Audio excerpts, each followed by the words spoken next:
रूप गोस्वामी जिन्होंने श्री गोविंद देव जी को प्रकट किया, और सनातन गोस्वामी जिन्होंने मदन मोहन जी को प्रकट किया। सप्तनिधि का पद आप सबको याद ही है, उसमें प्रथम गोविंद हैं, दूसरे मदन मोहन हैं।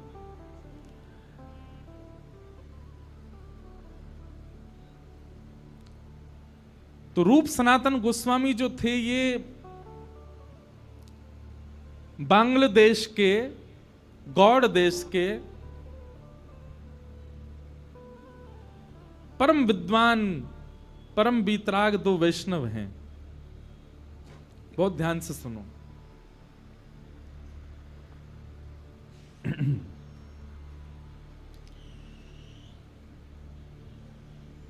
एक मुस्लिम शासक राजा था वहां पर। तो आप दोनों ने, आपके पिताजी ने इतना पढ़ा लिखा करके विद्वान किया दोनों को कि आप भविष्य कथन करते थे। एक राजा को इन्होंने कह दिया कि तुम भविष्य में चल करके बादशाह बनोगे।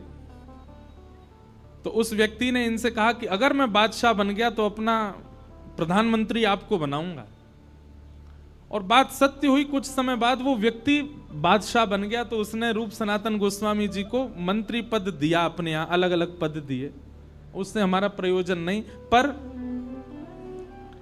रूप सनातन गोस्वामी इतने वैभवशाली थे, आपके पास में ऐसा कुछ भी नहीं है संसार में जो नहीं था। धन संपत्ति परिवार सबसे संपन्न थे। बस एक दिन की बात, दो कारणों से आप वृंदावन चले गए। और वो दो कारण कौन से हैं? पहला कारण, एक बार आप लोग दोनों हिसाब किताब कर रहे थे। तो हिसाब किताब करने में इतना समय लगा, कुछ हिसाब बैठ नहीं रहा था।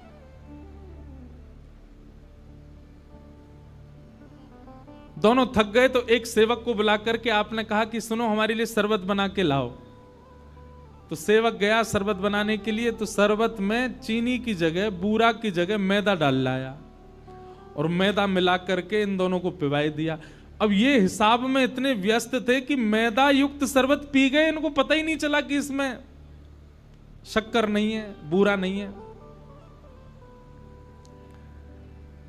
सुबह का समय हुआ, सेवक ने जब सब जगह जांच पड़ताल, मतलब रसोई में जाकर के देखा, तब उसको पता चला, अरे कल रात में शरबत मैंने बनाया, मैंने जल्दी जल्दी में बूरा की जगह मैदा मिला करके पिला दिया। उसको बड़ी गिलानी हुई। तो उसने जाकर के रूप सनातन गोस्वामी, अच्छा रूप सनातन गोस्वामी जी का नाम रूप गोस्वामी सनातन गोस्वामी नहीं था। आप दोनों का पूर्व नाम, सनातन जी का नाम पहले अमर था। क्या नाम था? अमर। और रूप गोस्वामी जी का नाम पहले संतोष था। अमर और संतोष इन दोनों के नाम थे। तो सेवक ने जाकर के बहुत रोने लगा, कान पकड़, मुझे क्षमा कर दे, मुझसे अपराध हो गया। तो दोनों ने कहा क्या बात है, तुमने क्या किया ऐसा? बोले महाराज कल रात्रि आपने शरबत मांगा था। बोले हाँ। जल्दी जल्दी में मैं उसमें शक्कर की जगह, बूरा की जगह मैदा मिला लाया था, मैदा युक्त शरबत आपको पिला दिया, मुझे क्षमा कर दो। उन दोनों के चित्त में ये चिंता नहीं हुई कि हम मैदा पी गए पानी के संग, बल्कि उनके चित्त में ये चिंता हुई कि हम इस संसार के विषय में इतने ज्यादा व्यस्त हो गए हैं कि रात्रि में हमको इतना भान भी नहीं हुआ कि जल में शक्कर नहीं है, मैदा पी गए। और बोले अभी तो ये प्रारंभ है, अभी तो हम मंत्री पद पर बैठे ही हैं, तब हमारे साथ ऐसा हो रहा है। आगे आगे चलते जाएंगे तो विषय भोग बढ़ता ही चला जाएगा। सदैव याद रखना बंधुओं, व्यक्ति वैष्णव दो ही हो सकते हैं। पहला वो जिसके पूर्व के प्रारब्ध संचित हों, या फिर दूसरा वो जिसके जीवन में ठोकर लगी हो। कुछ ऐसी घटना घट गई कि महाराज वृंदावन की तरफ मुड़ गए। फिर दो ही प्रकार के लोग वृंदावन जाते हैं। रूप सनातन गोस्वामी का पूर्व का संचित कर्म अच्छा था, इसलिए उनके चित्त में आया, बोले ये विषय भोग, इसमें हम इतने तल्लीन हो गए, अब ठीक है कुछ भी हिसाब कर रहे थे, है तो विषय का ही, इतना भी भान नहीं रहा कि हम मैदा पी रहे हैं। अब ये उनके मन में चिंतन चल ही रहा था कि उसी समय उनको खबर मिली कि श्री लीलाचल धाम जगन्नाथपुरी से श्रीमन चैतन्य महाप्रभु वृंदावन यात्रा को जा रहे हैं और असंख्य वैष्णव उनके साथ जा रहे हैं। आप दोनों के मन में भाव आया कि एक बार उनका दर्शन करना चाहिए। तो श्री चैतन्य महाप्रभु, इतनी भीड़ थी उनके साथ में कि उनको लगा इतनी भीड़ के साथ वृंदावन जाना ठीक नहीं, तो एक आधे रास्ता से वो वापस, उन्होंने ऐसा भाव रखा कि हम वापस नीलाचल जा रहे हैं। तो लोग बाग सोचे अब जा ही नहीं रहे वृंदावन, तो हम भी आगे क्या करेंगे, तो कई लोग अपने अपने घर को चले गए। तभी चैतन्य महाप्रभु ने देखा कि भीड़ कम हो गई, तो एक गांव में रुक गए। वो गांव रूप सनातन गोस्वामी का ही था। अमर और संतोष इनका नाम था पूर्व। आप दोनों गए, चैतन्य महाप्रभु के श्री चरणों में जाकर के आपने प्रणाम किया और प्रणाम करके कहा कि महाराज अब ये संसार का विषय हमको भाता नहीं है, संसार के विषय भोग से हमारा मन उठता जा रहा है, हम क्या करें। तब चैतन्य महाप्रभु ने आपको ज्ञान उपदेश किया और ज्ञान उपदेश करते हुए चैतन्य महाप्रभु बोले कि मैं तुम्हारे लिए ही आया हूं, मैं तो वृंदावन जा रहा था, पर तुम दोनों पर अनुग्रह करने के लिए ही मैं वापस लौटा और इस गांव में रुका हूं। तुम दोनों सदा से मेरे हो, तुम्हारी स्थिति ये नहीं है, तुम्हारी गति ये नहीं जो तुम कर रहे हो, तुम्हारी गति तो वृंदावन है, तुम्हारी स्थिति तो वृंदावन है। जितना शीघ्र हो सके वृंदावन चले जाओ। तो हम सनातन गोस्वामी के विषय में पहले चर्चा कर रहे हैं, मदन मोहन लाल जी के। तो रूप गोस्वामी जो थे वे तो एक ही प्रवचन में ऐसे हो गए कि उन्होंने राजा के आना जाना ही बंद कर दिया और अपने एक भाई को संग लेकर के वो वृंदावन चले गए। लेकिन रूप गोस्वामी के वृंदावन जाने से राजा को इतना क्रोध आया, उसने सनातन गोस्वामी को अपने यहां कैदी बना लिया। ठाकुर जी ऐसे ही प्रकट नहीं हो जाते, ऐसे ही नहीं मिल जाते। बहुत पापड़ बेले हमारे आचार्यों ने, बहुत कष्ट सहा आचार्यों ने, तब जाकर के सप्तनिधि प्राप्त हुए हमें। एक भाई चला गया वृंदावन और उस भाई के छोड़ के जाने के क्रोध में राजा ने सनातन गोस्वामी को अपने यहां बंदी बना लिया। रूप गोस्वामी को जब ये बात पता चली तो पीड़ा तो उनको बहुत हुई, लेकिन बोले अब मैं क्या करूं। पत्र लिख करके भेजा, बोले भैया किसी भी प्रकार से जो आप कर सको आप वहां से निकल करके वृंदावन आ जाना। और एक समय आया, फिर वो लंबी कथा है कि सनातन गोस्वामी जैसे तैसे निवृत्त होकर के वृंदावन आ गए। आप श्री को जब वृंदावन आए तब पता चला कि रूप के तो गोविंद देव प्रकट हो गए। रूप गोस्वामी के भक्ति भाव से श्री गोविंद देव जी प्रकट हो गए। सनातन गोस्वामी जी को बहुत विरह हुआ कि नाथ आप रूप से ज्यादा प्रेम करते हो, उसको आपने एक ही प्रवचन में वृंदावन बुला लिया, उसको बंदी भी नहीं बनना पड़ा, और वृंदावन आकर के इतने वर्षों तक यहां भजन पूजन करके आपने प्रकट होकर के अपनी सेवा भी दे दी। मुझ में क्या कमी, मेरा मन भी तो शुद्ध है, मेरे मन में भी तो भाव है, आप मेरे लिए कब प्रकट होगे। यह विरह भावना प्रकट हुई। इसी भावना से आपने चैतन्य महाप्रभु के श्री चरणों में प्रणाम करते हुए निवेदन किया, आचार्य प्रवर कुछ ज्ञान प्रदान करें। तब 10 दिन तक महाप्रभु जी का प्रवचन संग किया उन्होंने। और महाप्रभु जी बोले कुछ नहीं, बस तुम चिंतन किया करो, नित्य नेत्र बंद करके ठाकुर जी से ही पूछा करो कि वो तुम पर अनुग्रह कब करेंगे, अपने आप ठाकुर जी तुमको कृपा करके सेवा प्रदान करेंगे। सनातन गोस्वामी, अच्छा रूप सनातन ये नाम चैतन्य महाप्रभु ने ही रखे थे दोनों के। सनातन गोस्वामी ध्यान करने बैठते और अपने ध्यान में बैठे बैठे ठाकुर जी से रोते कि नाथ मुझ पर अनुग्रह कब करोगे, मुझ पर कृपा कब करोगे। और स्थिति ये आ गई कि सनातन गोस्वामी के मन में ये भाव आने लगा, शायद मैं अभी भी विषय में पड़ा हूं। रूप गोस्वामी निकल चुके, इसलिए उनको मिल गए, मेरे शायद अभी भी विषय भोग बचे, इसीलिए ठाकुर जी नहीं आ रहे हैं। तो धीरे धीरे सब वस्तुओं का त्याग करने लगे, वस्त्र कम पहनने लगे, इच्छाओं की कटौती करने लगे। पहले भोजन भी बहुत करते थे, तो 7 दिन का भोजन 3 दिन करने लगे, 3 दिन का भोजन 1 दिन करने लगे, 1 दिन में भी 1 बार करने लगे, और वह भी भिक्षा मांग करके करने लगे। एक समय तो ऐसा आया भिक्षा भी नहीं मांगते, कोई दे जाएगा तो पाए, मैं इतना त्याग करूंगा, ठाकुर जी को आना पड़ेगा मेरे पास। इतना त्याग किया, इतना त्याग किया। सनातन गोस्वामी के उस भाव से ठाकुर जी रीझ गए।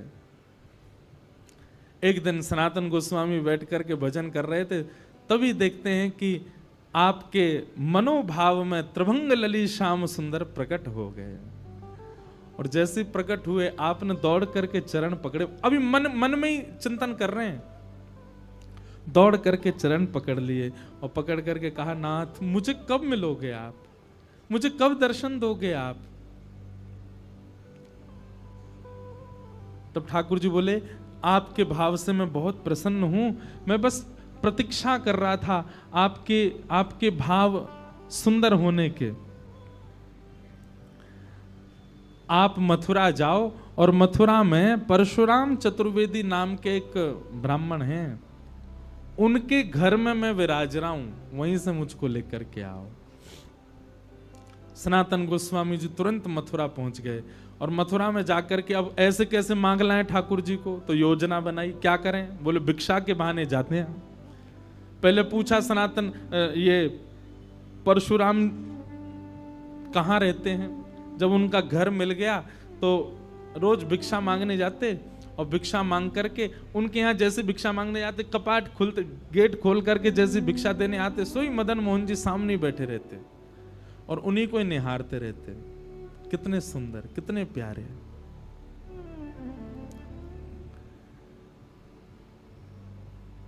पहले ही ठाकुर जी चित्त में आकर के बता चुके हैं कि मैं उनके घर से तुम्हारे पास आऊंगा। सनातन गोस्वामी की स्थिति कभी विचार करो बंधुओं, वे अपने हृदय के ठाकुर को दूर से निहारते हैं, पर ऐसे मांग के ले जा नहीं सकते। किसी के ठाकुर को कैसे मांगोगे।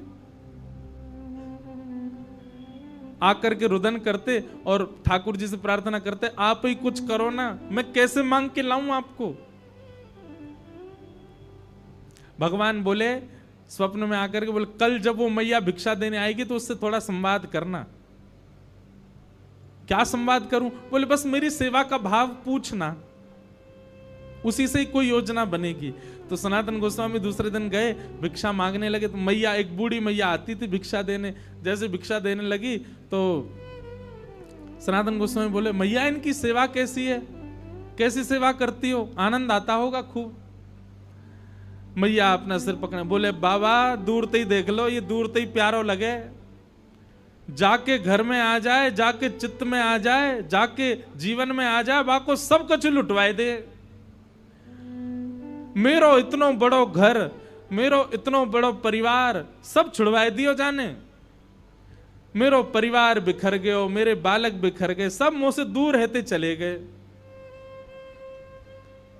और सुनो बाबा, मेरो तो सब लुटवाए दियो, अपने सबरे खजाने भर लिए जाने।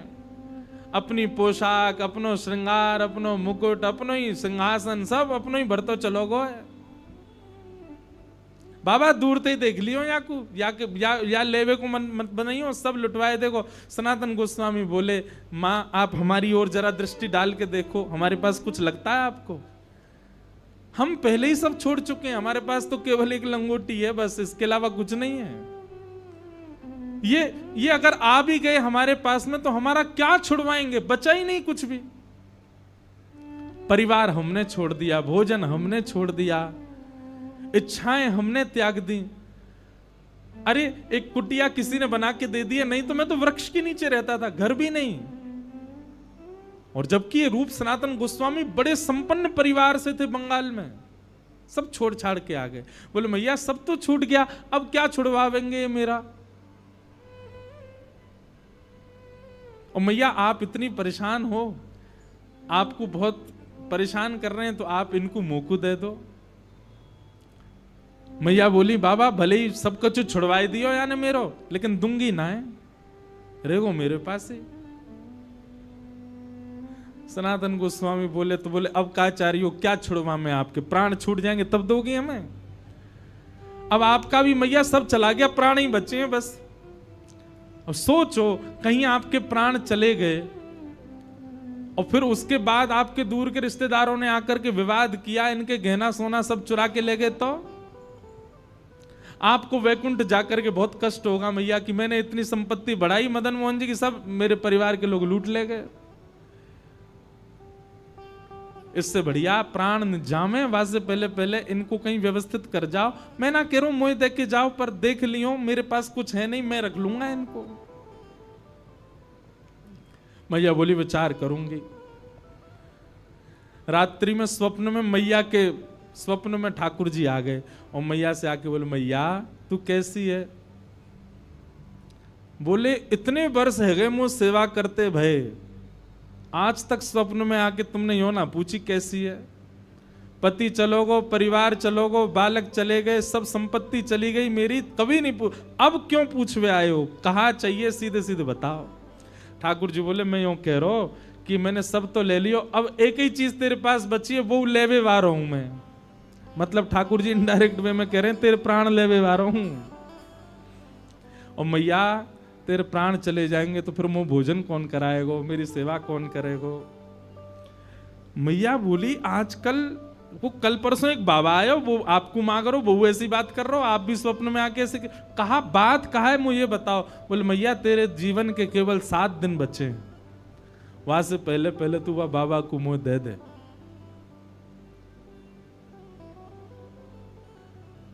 मां के नेत्र सजल हो गए। बोले ठाकुर जी आप जानो ही चाह रहे हैं तो फिर मैं व्यवस्था करूंगी। दूसरे दिन जैसे ही सनातन गोस्वामी गए, द्वार पर आकर के कहा भिक्षाम देही। मैया अपने ठाकुर जी को उठा करके लाई और ला करके बोली ले बाबा ले जाओ, ठाकुर जी को करो इनकी सेवा। अब बाबा थोड़ा ऐसा बता रहे हैं मानो वो लोभी नहीं है ठाकुर जी के, तो मानो ऐसा बोल रहे हैं मैया इनसे पहले यूं तो पूछ लो, ये मेरे पास रह लेंगे ना, मेरी कुटिया में ज्यादा व्यवस्था ना है, मैं तो आटो मांग करके ले जाऊं, बिना छने भय आटे के टिक्कर बना के पाऊं, और एक बार बनाऊं वही 7 दिन तक चले मेरे, इनको चल जाएगा ना।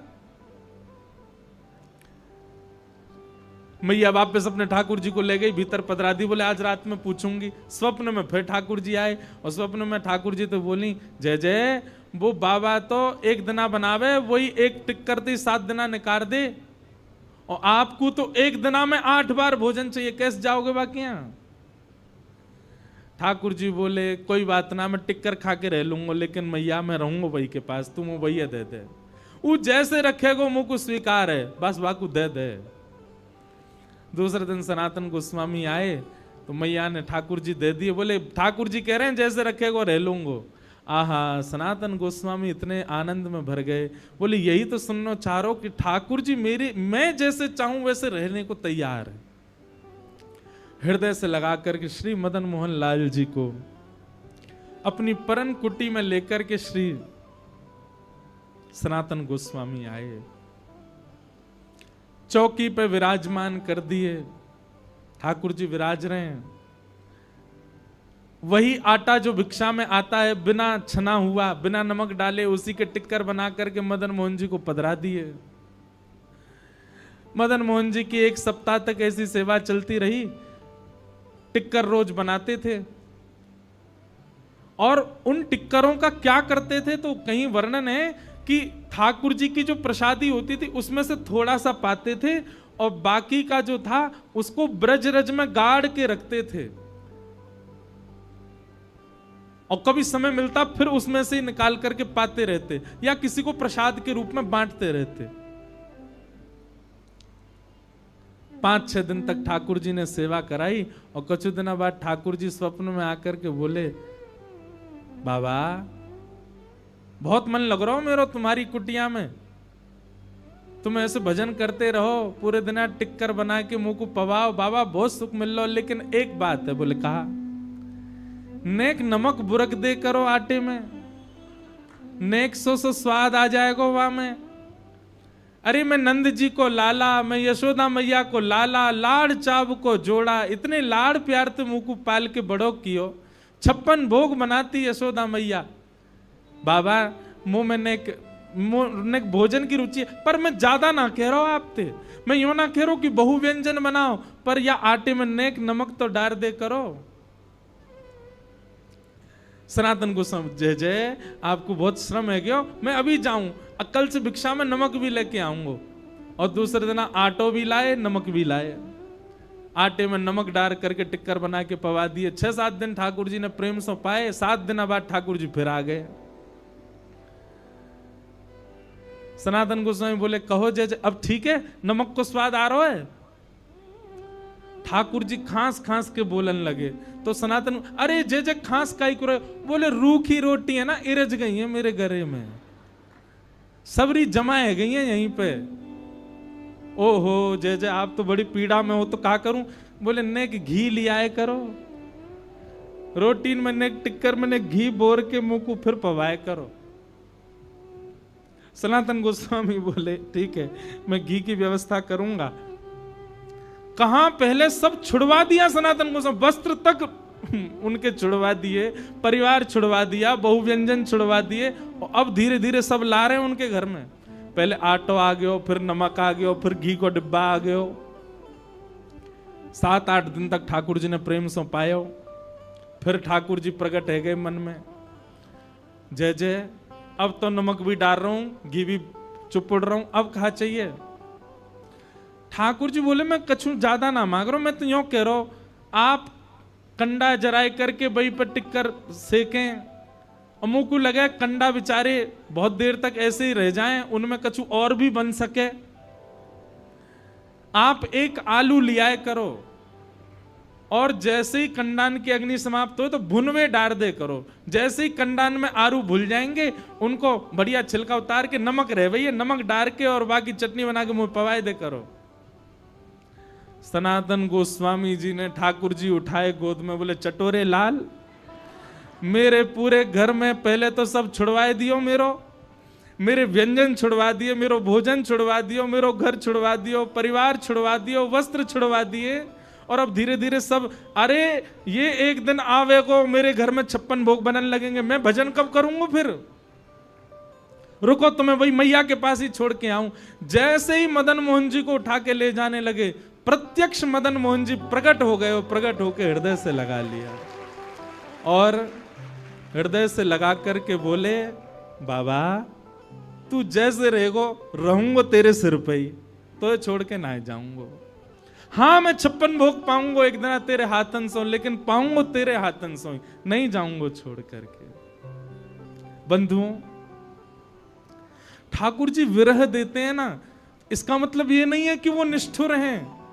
ठाकुर जी संबंध छुड़वाते हैं, मित्र छुड़वा देते हैं, संसार के विषय भोग छुड़वा देते हैं, इसका मतलब ये नहीं कि वो निष्ठुर हैं। वो चाहते नहीं आपको कि आप किसी के संग रहो, ऐसा नहीं है, केवल परीक्षा ले रहे हैं। लेकिन आपने ठाकुर जी के द्वारा दी गई हर स्थिति को स्वीकार कर लिया, तो ठाकुर जी उससे इतने प्रसन्न हो जाएंगे कि जैसे सनातन के हृदय से लग गए, वैसे हमारे हृदय से लग करके ठाकुर जी कहेंगे जैसे रखेगो रहूंगो तेरे संगे।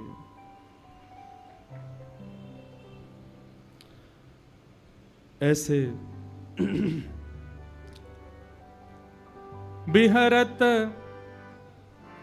बिहरत निस दिन कुंज गलन में, ब्रज जन मन सुख धाम। मदन मोहन को रूप निरख के, मदन मोहन को रूप निरख, सनातन बलि बलि जाए। वृंदावन प्यारो वृंदावन, वृंदावन प्यारो वृंदावन। बोलो मदन मोहन लाल की। बड़े प्यारे ठाकुर हैं हमारे वृंदावन के। अब करौली राजस्थान में विराजते हैं। तो देखो सनातन गोस्वामी जी की कथा से आपने क्या सीखा?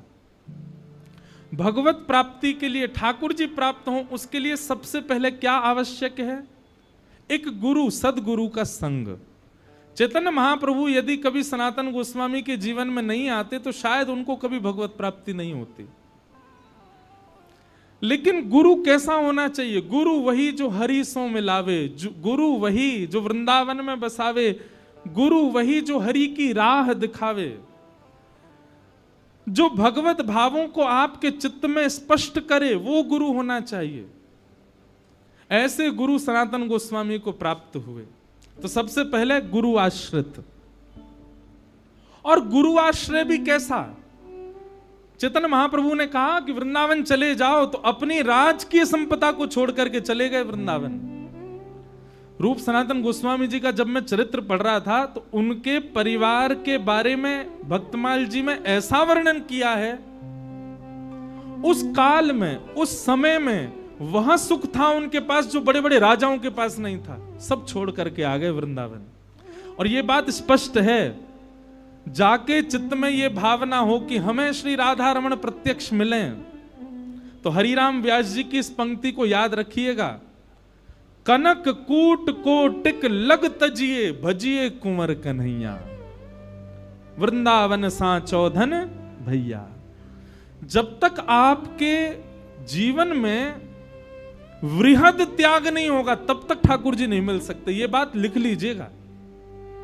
हम लोग नेक नेक से त्यागन पे ठाकुर जी को मांग रहे हैं। ठाकुर जी आपके लिए मैंने जो है प्याज लहसुन छोड़ दी, ठाकुर जी आपके लिए मैंने व्यसन करना छोड़ दिया, आपके लिए मैंने ये सब करना। आप केवल जिह्वा की वस्तुओं के त्याग कर पा रहे हैं। भगवत प्राप्ति के लिए त्याग पूछना भी नहीं है, बस त्याग दो। बोले जा से मुझे ठाकुर जी मिले, मुझे वो करना है। मीराबाई का जो पद आप सब गाते हैं, मैं बैरागन होंगी, उस पद में जो अंतरा है उसमें क्या कहती है मीराबाई? कहो तो कुसुमल साड़ी रंगावा। मतलब अगर कोई कह दे कि अरे मीरा खूब सुंदर श्रृंगार कर तभी श्याम सुंदर रीझेंगे, तो कोई कह जाता ना तो मीराबाई अपनी बुद्धि नहीं लगाती, अच्छा श्रृंगार से रीझते हैं, बोले अच्छा तो फिर तो मैं बहुत सुंदर श्रृंगार करूंगी। और तभी संत महापुरुषों को मीराबाई देखती तो इनसे कहती, आप लोगों ने श्रृंगार क्यों नहीं किया? श्याम सुंदर तो श्रृंगार से रीझते हैं, आप इतने सामान्य बने क्यों घूमते हैं? बोले नहीं नहीं, ठाकुर जी भगवा भेष से रीझते हैं। कहो तो भगवा भेष, कहो तो मोतियन मांग भरावा, और कहो छिटकावा केश। अगर कोई कह जाए कि केश दान कर दो ठाकुर जी तब मिलेंगे, तो मीराबाई उसके लिए भी तैयार हैं। क्यों? जिन भेषा मारो सावरो रीझे, जिन भेषा मेरो गिरधर रीझे, मैं सो ही भेष धरूंगी, ओ मैं तो सो ही भेष धरूंगी हो, मैं बैरागन होंगे, मैं बैरागन होंगी, ओ मैं बैरागन होंगी, मैं बैरागन होंगी। तो बाला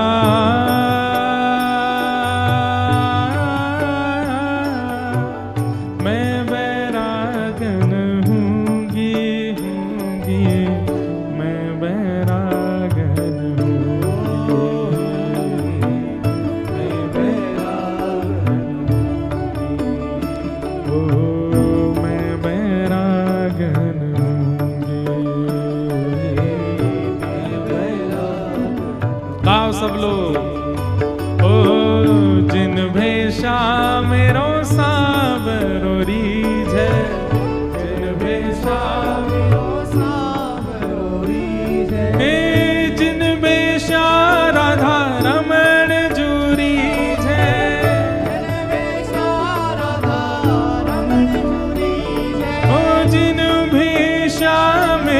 गिरधर रीझे, जिन भेषा मेरो गिरधर रीझे, मैं सोही भेष धरूंगी हो, मैं तो सोही भेष धरूंगी। अरे हाँ मैं तो सोही वेश धरूंगी हो, मैं तो सोही वेश धरूंगी। अरे हाँ मैं बैरागन होंगे,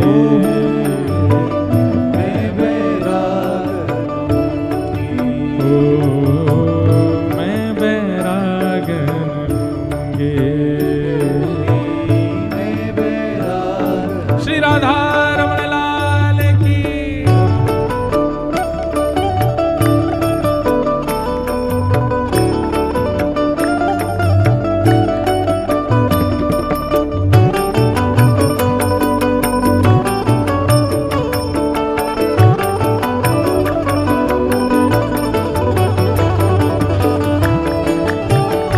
प्यारे गिरधर लाल की।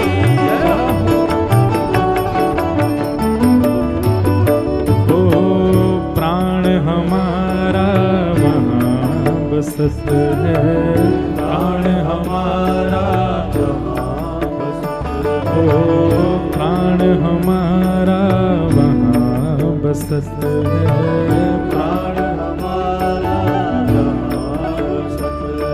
ओ यहाँ तो खाली को, यहाँ तो खाली को। सही बताइयो, आप सब लोगन के प्राण वृंदावन में ही बसे ना, बस शरीर ते रह रहे हो चंडीगढ़ में है, प्राण तो सबन के वृंदावन में ही है। ओ प्राण हमारा वहाँ बसत है, प्राण हमारा वहाँ बसत है। ओ यहाँ तो खाली को, यहाँ तो खाली को।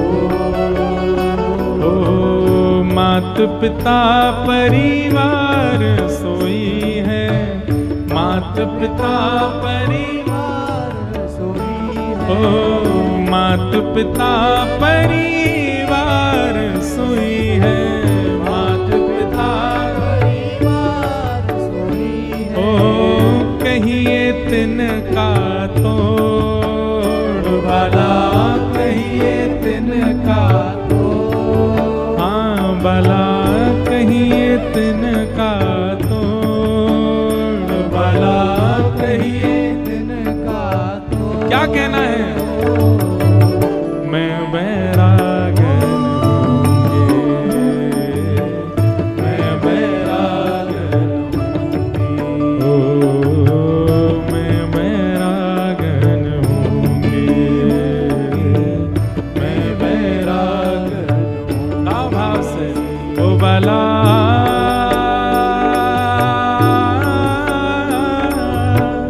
मैं बैरागन होंगी, होंगी, मैं बैरागन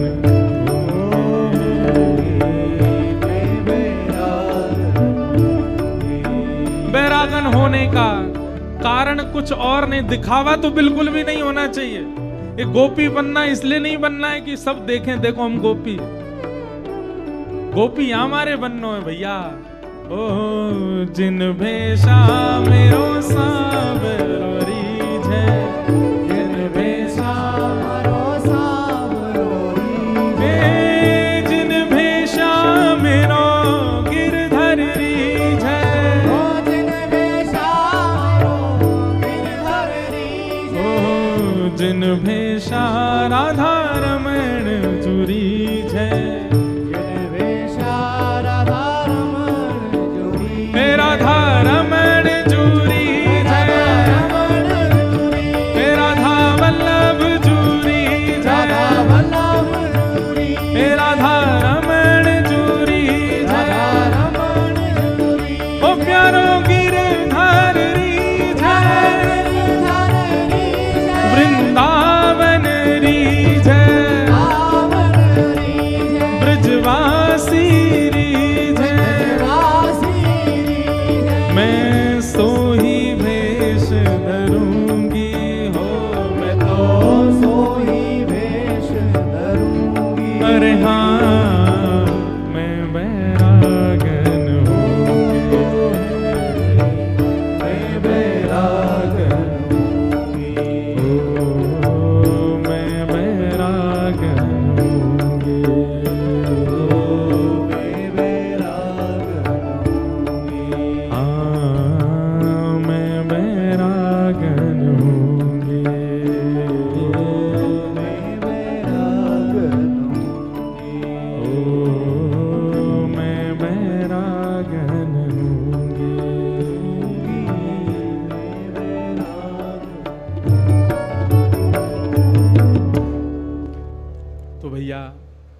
ठाकुर जी की प्राप्ति में सबसे पहले आचार्य कृपा, ठाकुर जी की प्राप्ति में दूसरा त्याग, और त्याग भी आपके चाहने से नहीं होगा, ठाकुर जी अपने आप छुड़वाएंगे, अपने आप ही दूर करेंगे, और जो छूटे उसको छूटने दीजिएगा। सीधी बात है, आप पकड़ करके रखेंगे तो फिर ठाकुर जी को ये बात पता चल जाएगी, भाई या के चित्त में मोह विद्यमान है, ये छोड़ना ना है चारों है। जो छूटे,